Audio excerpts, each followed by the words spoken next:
It's time to accelerate. Hi, I'm your host, Andy Paul.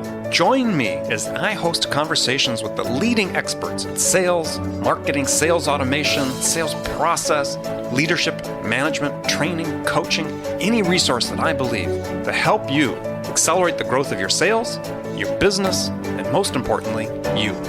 Hello, and welcome to Accelerate. I'm excited to talk with my guest today. Joining me is Joel Comm. Joel's an internet pioneer, New York Times bestselling author, internationally known speaker, serial entrepreneur, and new media marketing strategist. So we're going to look to the future today with my guest, Joel Comm. Well, maybe not that far in the future. We're going to talk about 5 social media trends that will have an impact on sales and marketing in 2016. And surprisingly, it includes something that you wouldn't necessarily consider in terms of social media, but we'll talk about that near the end. So Joel, welcome to the show. Hey, thanks for having me. Appreciate it. My pleasure. So take a minute to fill out that sort of sketchy interview or sketchy background I gave for you.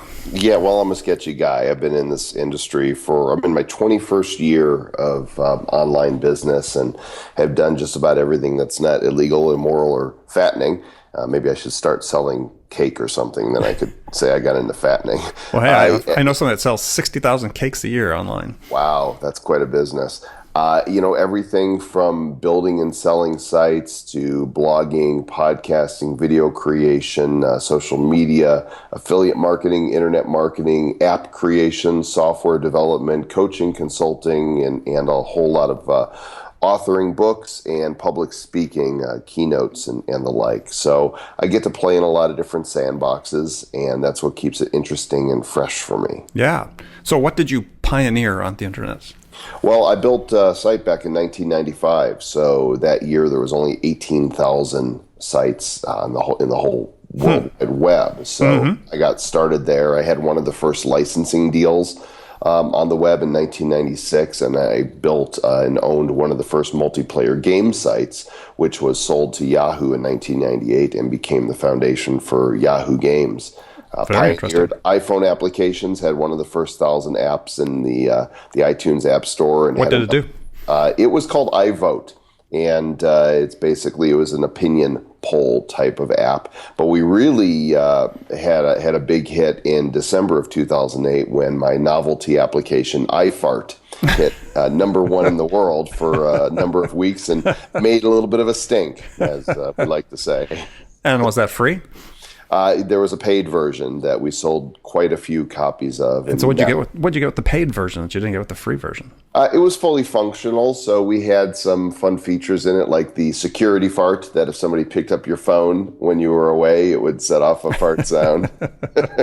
And now we have a free version that is fully functional with a fart store, so people can buy additional packs for even more fun. Oh, I'll have to check that out. So definitely write that down. So we're going to talk about 5 social media trends that will have an impact on sales and marketing in 2016. It was based off a blog that you'd written, which I thought was a great blog post. So the first trend, which I thought was really interesting, was live streaming goes mainstream. So let's talk about that. So why is this going mainstream? So where's the engagement point for sales and marketing with live streaming? Well, we've finally reached the point in our culture that we want what we want when we want it. We've become very on demand, and that's why people are canceling cable and are going to Netflix and DVR and Amazon. Now with live video, we've reached this intersection, this perfect storm, if you will, of mobile devices in the hands of most people. We have applications that are easy to use. They're very accessible, apps like Periscope and Facebook Live, that anybody can really use these, and we have the bandwidth to support live video. So, in this realm of people wanting what they want when they want it, many are choosing to view content that is broadcast by regular people just like you and me. Yes, they enjoy the celebrities as well, but we're finding that, especially I do show on a site called blab.im every Tuesday night, and people are electing to come in and watch me do late night talk radio, basically, is what it is, but with a video component, instead of watching Netflix. It's an amazing thing. And so for those that have a message, something they want to share. And of course, everybody has a message, right? Whether it's something they want to teach people, or they want to inspire them, or they want to entertain them, or they want to demonstrate something, live video provides a component that's been missing and now is available to everybody. Yeah, and you mentioned blab.im. I love Blab. I've been on several. For people that are listening that aren't familiar with it, they should go to the website blab.im and look at it. It's a great way, as Joel said, to live stream a multi-party conversation. Yeah. And if you're people who are giving webinars on a monthly basis for your business, they're PowerPoint based and so on, think about getting rid of those and substituting a discussion on Blab. People don't want to look at slides. They'd much rather look at people and hear an honest, authentic discussion between multiple people, than just one person presenting. They would. And to me, Blab represents the most social form of social media that we have. It's one thing to be able to post in words, to tweet or to put a Facebook post using words. It's another to be able to add pictures to it, because now we've just added 1,000 words with a picture, right?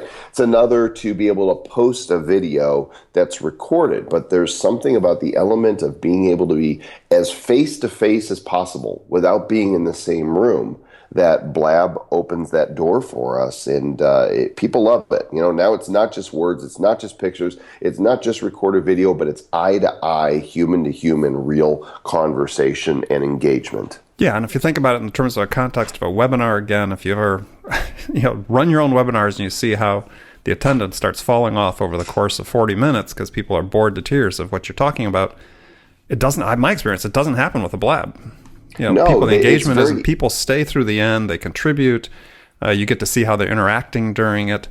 It's simple to use. So again, if you're doing anything like a webinar, consider the alternative, this live streaming with Blab. Plus, you can record it, turn it into a YouTube video, really quickly, and share the file with other people. Yeah. So I guess one of the questions when you start talking about live streaming is a couple of questions. So what are some of the technologies people should be thinking about? Because, we obviously talked about mobile really with Periscope. And then the second question we'll follow up with that is, isn't there now sort of a danger of people being spread, sort of a mile wide and an inch deep when it comes to social? Is this perhaps, contribute to that problem? Or maybe we talk about how we help them prioritize what they look at in terms of their channels. Yeah, so let's address the first part here. There's in the live video realm, there's actually two different ways that we go about it. The first way is using apps like Periscope or Facebook Live or the still present Meerkat, and then there's some other new apps that are coming on the scene as well. And these are one-to-many applications where it's you on your device broadcasting to whoever's out there watching on their devices or on the web.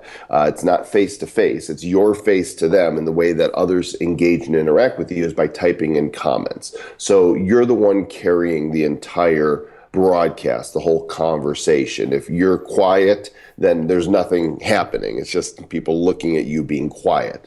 Then we've got sites like Blab or like Google Hangouts that are conversational, where you don't have to carry the whole conversation. You've got other people there on the platform talking with you. So they lend themselves to, there's different strengths. And so people have to decide, what is it that they're wanting to do? Am I just wanting to communicate the information that is on my mind with an audience, or am I wanting to have a conversation and allow others to engage and share their thoughts and opinion as well? Mm-hmm.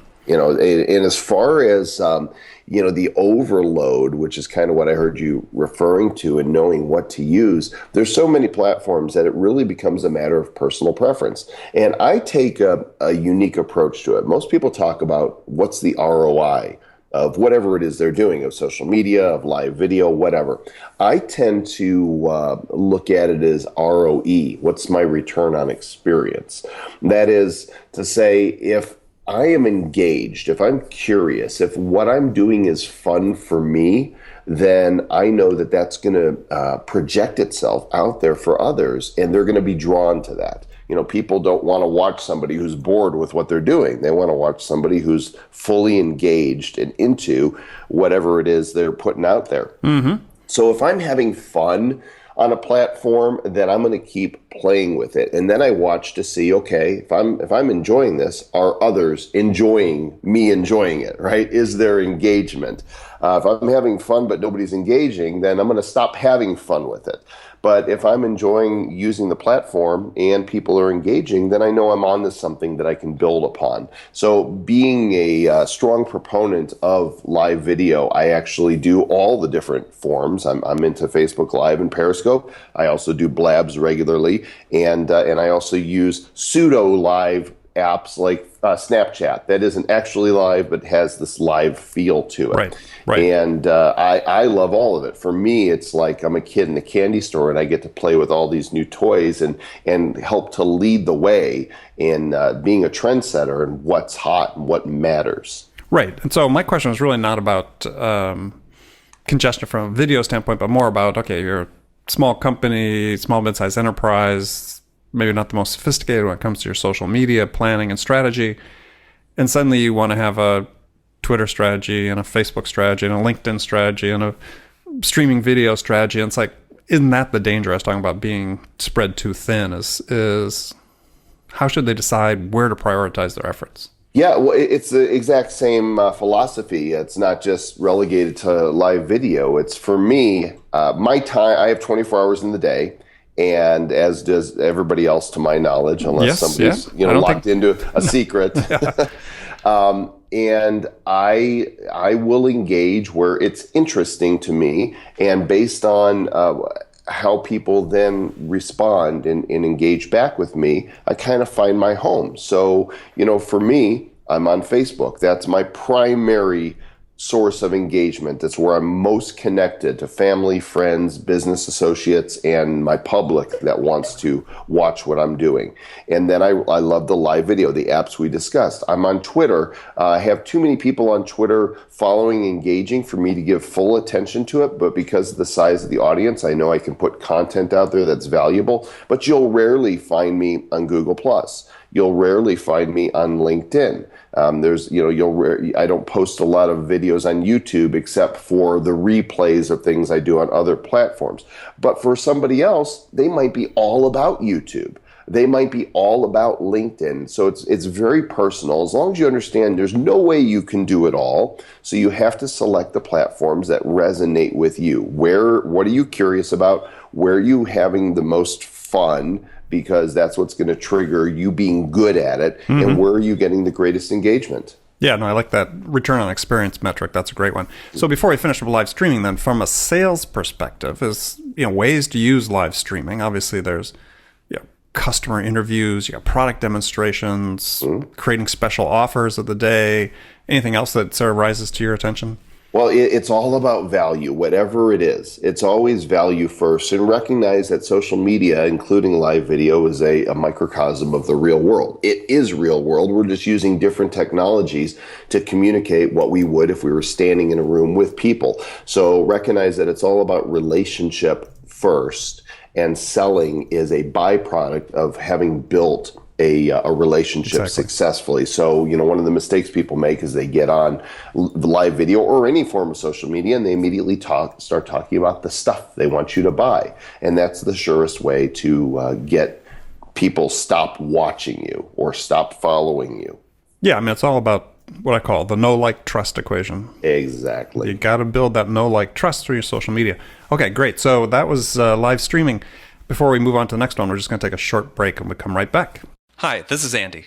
Connect and Sell is used by sales reps at nearly 1,000 companies, including hundreds of technology startups and several Fortune 500 companies, to overcome the challenges of getting prospects on the phone. Companies using Connect and Sell grow their revenues faster by enabling their sales reps to have more sales conversations in 90 minutes than they could otherwise achieve in an entire week. Connect and Sell can be deployed directly to your sales reps, or you can take advantage of their outbound on-demand service, which delivers qualified prospect meetings scheduled directly on your sales reps' calendars. Visit connectandsell.com to learn more about how Connect and Sell can start filling your pipeline today. Okay, welcome back with my guest, Joel Comm. We're talking about 5 social media trends that changed things up in 2016. Next one you talked about was really interesting. On-platform content opens up. And I think this is really interesting because it sort of raises the question about what the value of your website is. So, I mean, for a lot of small, mid-sized enterprises, that's it, right? That's their platform. And you're talking about something that really maybe changes the balance there for them.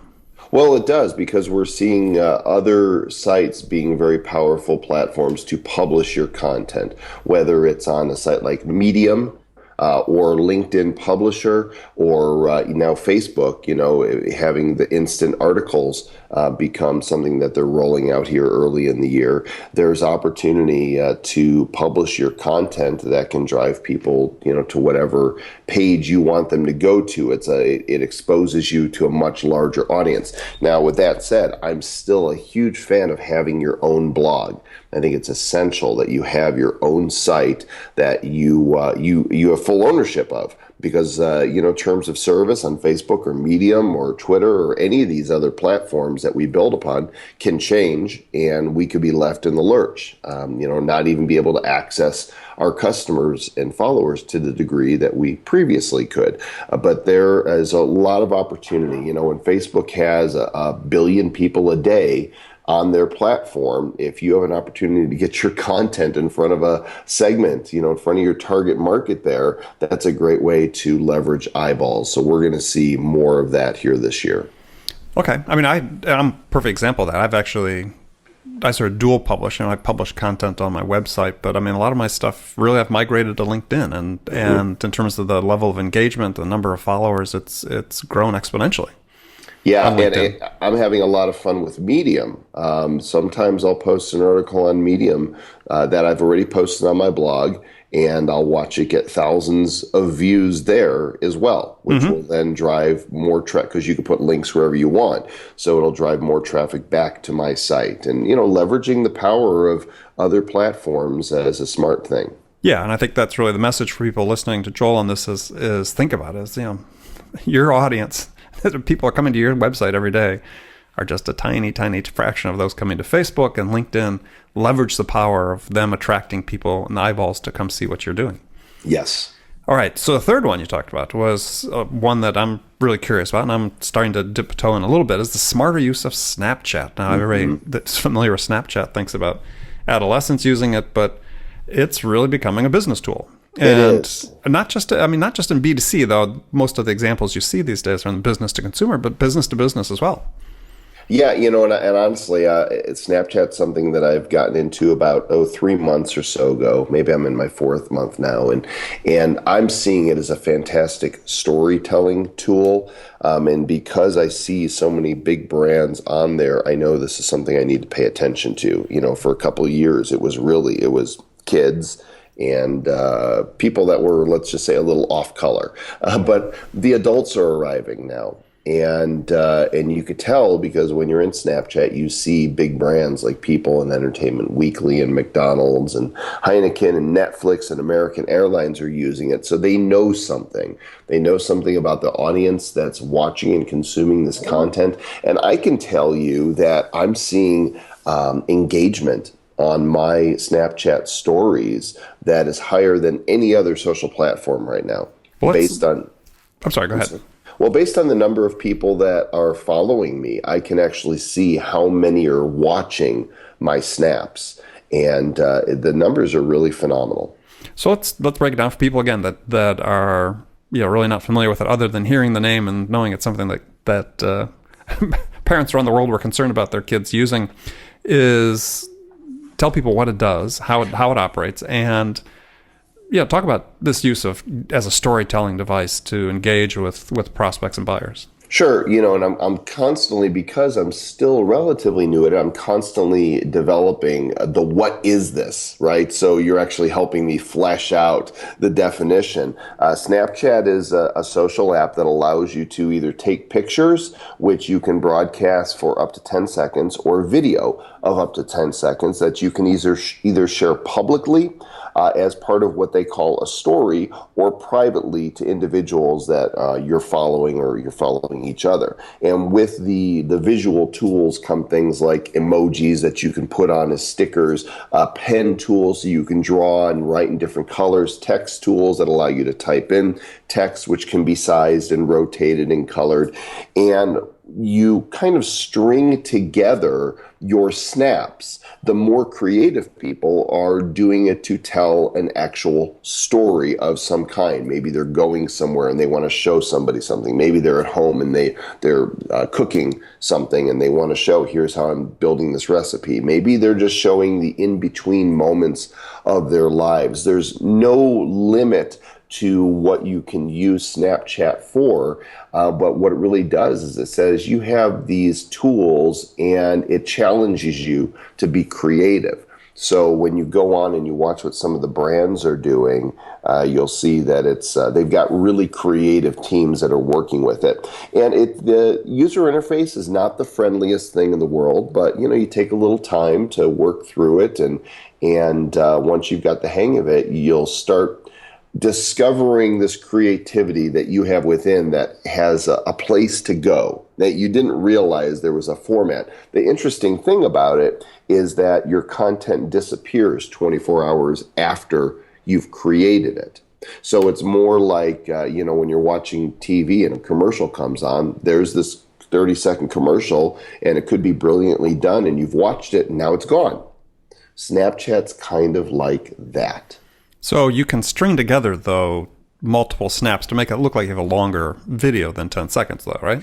Absolutely. And I do that regularly. Every day I come up with a different concept or idea for a story. Now, if I wanted to, I could just snap, a picture of myself and then 2 hours later go outside, take a picture or shoot a quick video. It doesn't have to make sense as a story because our day and what we do throughout our day and whatever we want to capture kind of tells a story. But when you understand the concept that, I can actually deliberately take snaps that sequentially unfold this story for my viewers, then it opens up all kinds of opportunity.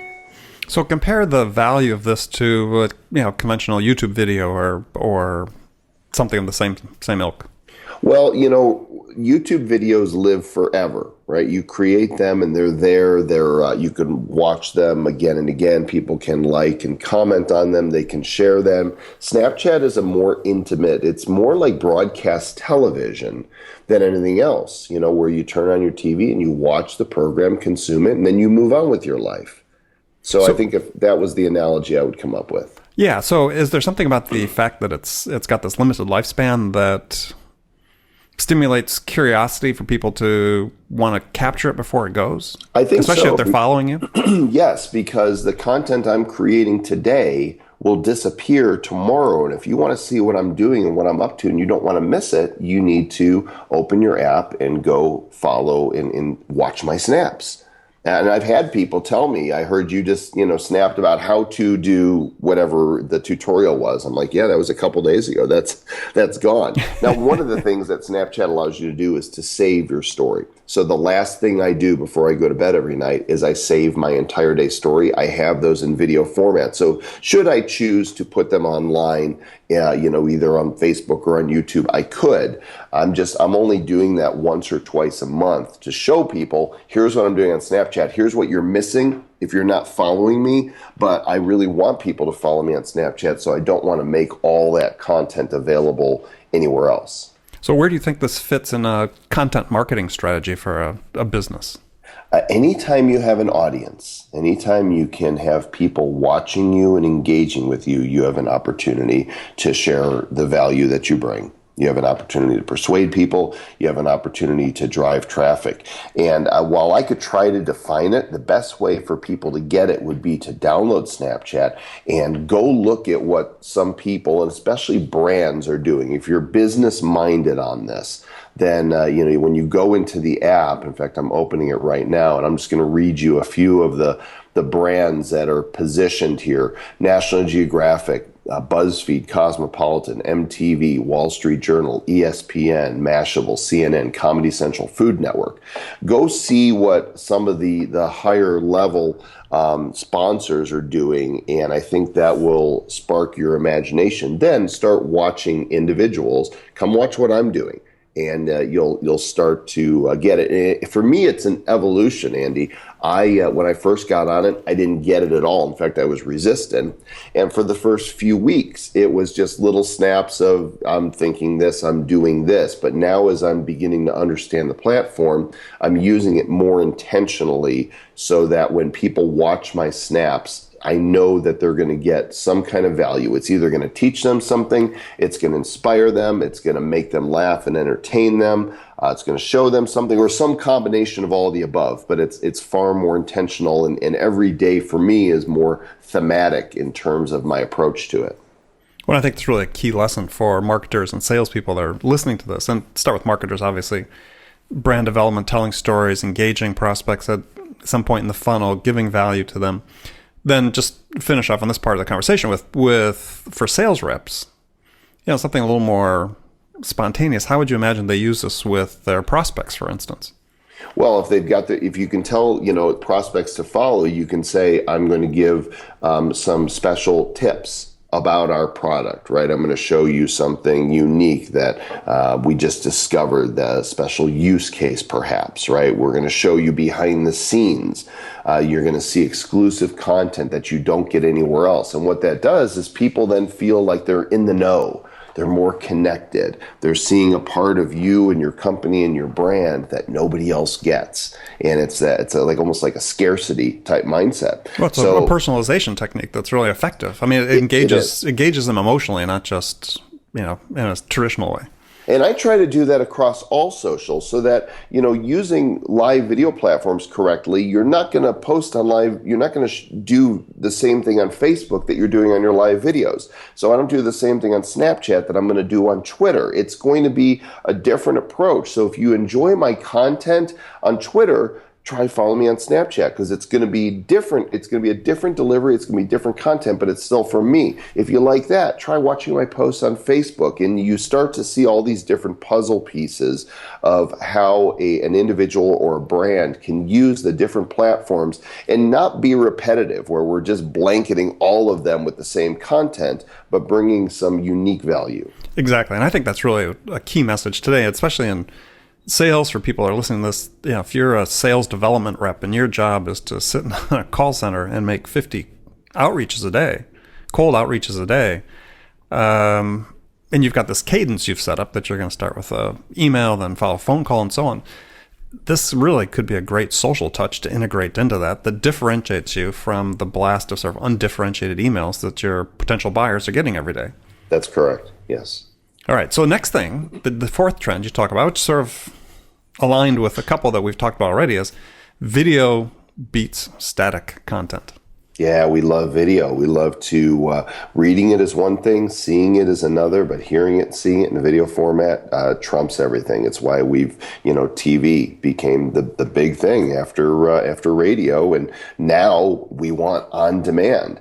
And we just heard from Facebook the other day that they're going to begin prioritizing their live videos on the news feeds. So they're reworking the algorithm, and they're saying, we know how important video is. We're going to put more of it in front of you. And so, it's kind Facebook of Live is going to get top priority on the newsfeed. Yeah, that's what we think is going to happen. Certainly they've given recorded videos a priority because they know that video content is engaging and pulls people in. So live video, all the more, because now I can see this person talking right now from wherever they are, and I can actually type in the comments and engage with them. And that's powerful. Pulls people in even tighter.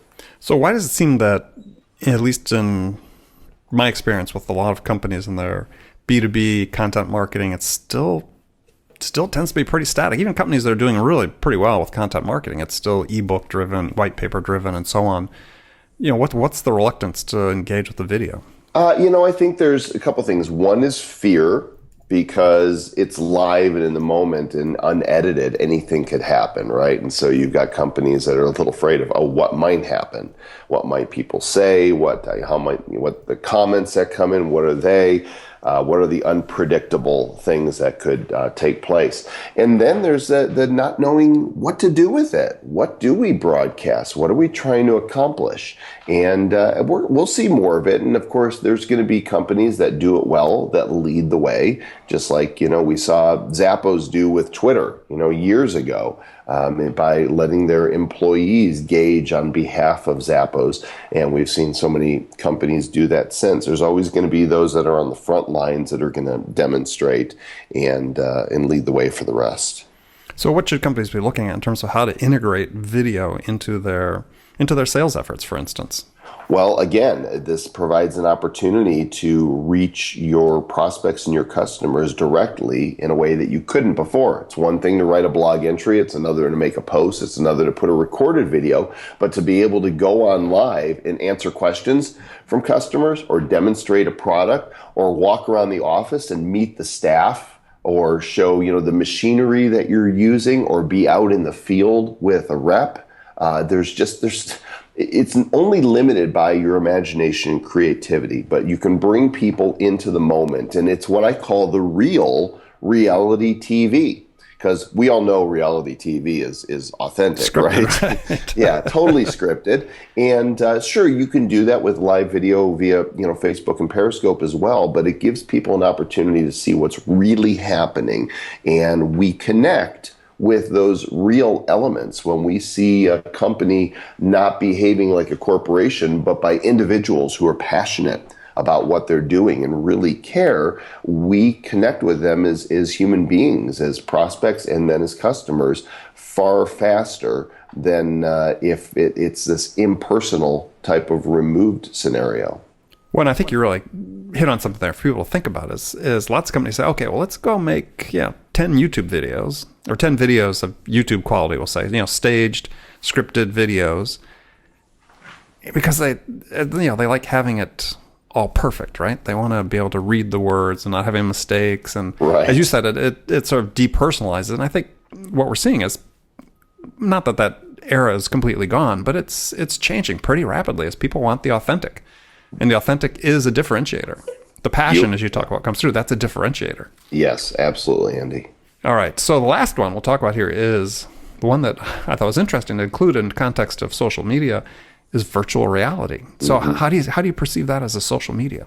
Well, recognize that Mark Zuckerberg said, let's buy the Oculus Rift. In fact, they're owned by Facebook, right? But right. $2 billion is what they paid, which at the time people are like, wow. But now that's seeming like it's going to be a great payoff because virtual reality is going to find its way to integrate with the social experience. Again, so if I just said that, here in this talk that Blab was the most social network, right? Because we could see people face to face. In a virtual reality world on Facebook, you'll be able to go to a conference and have your goggles on and see your friends standing there in the same room and be able to have a conversation with them face to face as though they are standing right before you. Live will create this element of not only am I watching this happen live, but I feel like I'm there because of VR. Now, I haven't had the opportunity to play with it much. I did get in on the Oculus Rift pre-order, and I got one of the units that's shipping in April, so I'm really excited to try it out myself.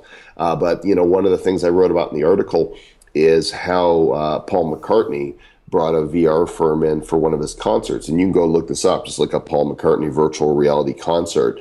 And you will be, in fact, there's an app on the iPhone you can download that'll show you one of the songs, a video. And it's like you're standing on stage next to Sir Paul while he's playing. And you can look at him, or you can look at the audience, or you can look at the guitar player, or you can look up at the rafters. It's amazing. It's incredibly immersive, and it will be tied into social. It will change everything. So how do you think it will change? Let's just take Facebook itself, right? I mean, what do you think it'll change the Facebook experience? Well, again, if we're watching a live video, if I'm broadcasting live and you have your headset on, you'll be able to see me speak to you as though I'm standing right there in front of you. And everybody will experience that. It's not just there's not room for one. There's room for as many as are watching. And so I just and the conference type atmosphere that you can have when you've got all these people in the room, and you could, using your controller, using your mouse and keyboard or whatever, walk through the room as though you were actually there and run into, friends and business associates and make deals. Well, that's what I was going to say. If you look at it from a sales standpoint, you could actually be with your customer. Right. You're doing business face to face. The only thing you can't do is shake hands or smell each other's breath after, tacos or whatever. But right. That's not a bad thing to miss out on. But I think people need to start. That's early days, but start thinking about that. That's the reason that I like bringing it up at the end with the context of your article, is that it is coming. And if what we're saying is, gosh, we're sort of going through this era now in the sales world where it's suddenly become pretty impersonal, and the way a lot of the sales models have evolved. And it's a lot of heavy sort of outbound blasting of, I said, email and phone and so on. Is, gosh, now this thing is going to be coming down the line here before too long that enables you to really personalize that in a way that just doesn't exist. And if you can't take advantage of that, if you're not prepared from a skills and ability to provide value and insight to your prospects, then it's not going to benefit you as much. But you still need to have those fundamental skills, but it's going to be another tool that will be very transformative. Yeah, there's going to be a lot of future shock that's going to take place for people that don't track with this and understand the changes in the world that are happening around them. Very interesting. Well, good. Well, Joel, thank you for joining me. It's been great.